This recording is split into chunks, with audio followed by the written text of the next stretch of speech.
Welcome back. You're watching Ozarks tonight. Thanks for staying with us. I'm David Oliver. We are honored to bring back as a guest on our broadcast tonight the police chief of the city of Springfield, Mr. Paul Williams, joining us via Zoom tonight. Chief Williams, we haven't seen you for a while. Good to see you, my friend.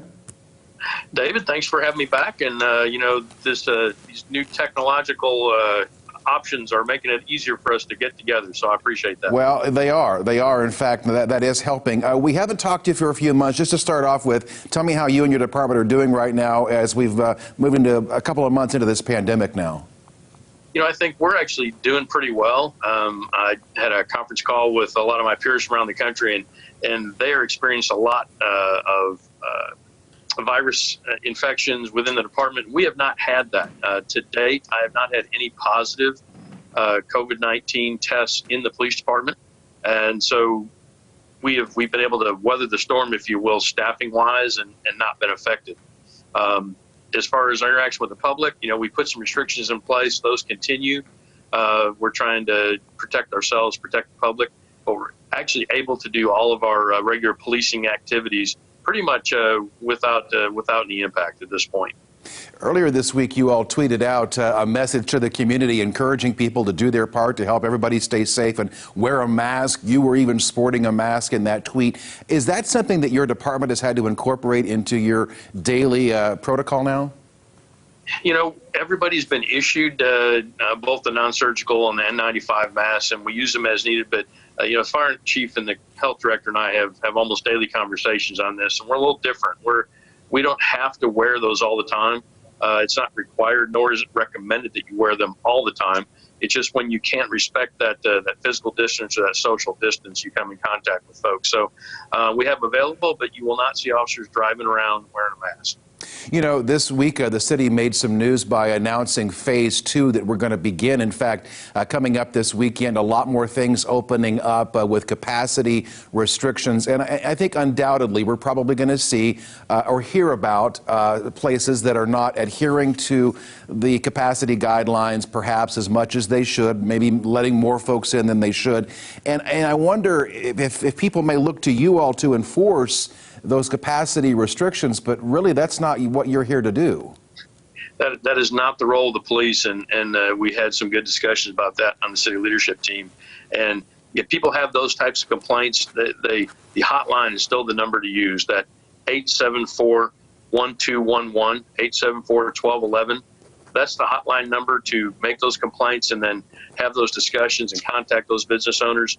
You can also do this by email, coronavirus@springfieldmo.gov, but please do not use 911 to make a complaint about somebody not following those guidelines.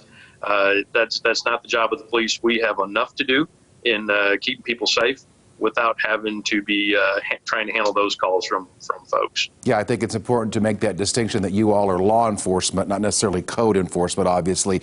Let me ask you, though, about one thing you all did kind of have to focus on during this situation, especially during the stay-at-home, speeding. I know we did some reporting here with Color 10 News where the Highway Patrol had talked about an increase in incidents that it has responded to because of people just in excessive speeds out there on the roads. Are we still seeing that trend here locally? I know I see a lot of people with the pedal to the metal. What are you seeing from your perspective?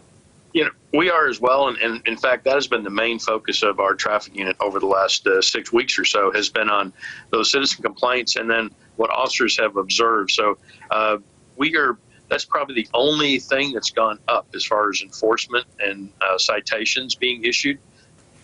80, 90 miles an hour on city streets, 90 to 100 miles an hour on Highway 60 or Highway 65. So we'll continue to take those enforcement actions, but I really encourage people, especially now with everybody getting back out on the roads, just need to slow down and keep everybody safe. Those are just incredible numbers. And I mean, I've seen it. I think a lot of people have seen it out there. I know you're not a big guy to talk about hypotheticals, but I do want to ask you, as we see more people venturing back out, stay-at-home orders are lifted, we're going to be seeing businesses reopening that haven't been opened.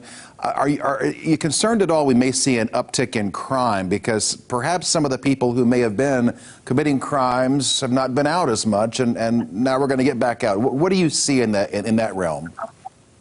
I'm fearful that that is going to be the case, because when you think about crime, you really need three things for a crime. It's commonly referred to as the crime triangle. You need an offender, of course, you need a victim, and then you need a location. Well, during the stay-at-home order, you've removed two sides of that triangle. People were staying at home. They were not out and about.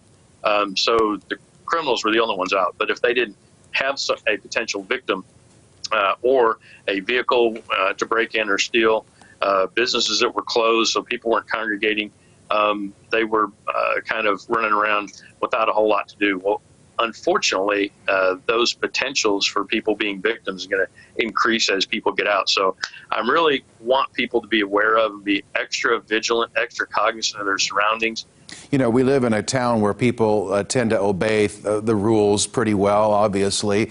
I'm just curious, what's been encouraging to you as you've led your department through the last couple of months in these historic times that we're living in? Anything stand out to you in terms of what you or your officers are seeing here in our community?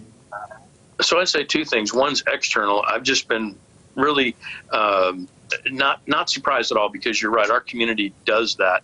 They follow the rules, they pay attention, they work to keep each other safe, but really been encouraged by the fact that people have paid attention to what our officials have said about this is what you need to do to keep you and your family safe, and they've followed those orders.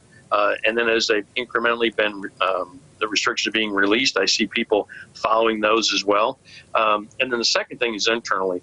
I always say that I'm blessed to be a police chief in a community that absolutely supports law enforcement, and that has never been more evident over the last couple of months. We've been inundated with food gifts pretty much on a daily basis at both of our stations, from not just businesses but private citizens, from churches, just people wanting to give back and make sure that officers are taken care of when they're out and about, and then just interacting with the community. It's been very positive. This is unique, it's historic, it's something I hope we never live through again, but I think it sounds trite, but we are all in this together, and everyone's been doing their part, the police and the citizens, to make sure we come out of this better than when we went in. We are indeed all in this together. Police Chief Paul Williams here in Springfield, I appreciate your time, sir, and we'll invite you back here soon and check in with you and your department once again, all right? Sounds good. Thanks, David. Okay, we'll have more Ozarks tonight after this quick break.